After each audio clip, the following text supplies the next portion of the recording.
Signing the Declaration. September 8, 2020 by Anna von Reitz. Something happened this July that got no mention in the mainstream media. Something awesome. Something meaningful. President Trump signed onto the Declaration of Independence.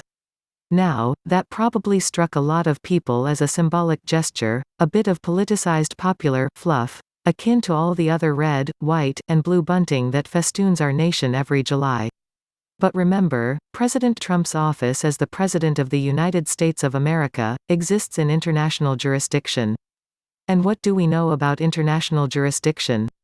First, it is populated entirely by persons, either lawful persons, known as people, or legal persons, that is, those who act as elected or appointed officials and officers of corporations, employees of corporations, or dependents thereof, which can include the whole gamut of S Corp, C Corp, B Corp, statutory trusts, foundations, cooperatives, LLCs, public utilities, and so on.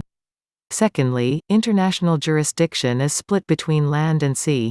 The lawful persons known as people populate the international land jurisdiction. The legal persons inhabit the international sea jurisdiction. The two kinds of person operate under different laws. So, third, the people operate under land law, known as law of the land. Think of the constitutions, while the legal persons all operate under the law of the sea. And fourth, people can cross the bar and operate as legal persons. Some legal persons can also cross back over the bar and operate as people again. Think of a lawful person, an American who is serving as one of the people of their state, getting on a transatlantic steamer and being out on the high seas. While they are on the high seas, they are under the law of the sea, not the law of the land. When they arrive in France 10 days later, they are now back on land and expected to obey the land law of France. So what does our American tourist have to do with President Trump signing onto the Declaration of Independence?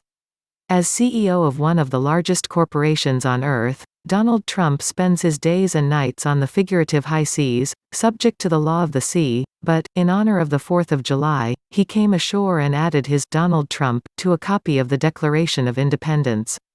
He contractually bound himself to it, with his life, his fortune, and his sacred honor. No other president since the Founding Fathers has done that. Take note.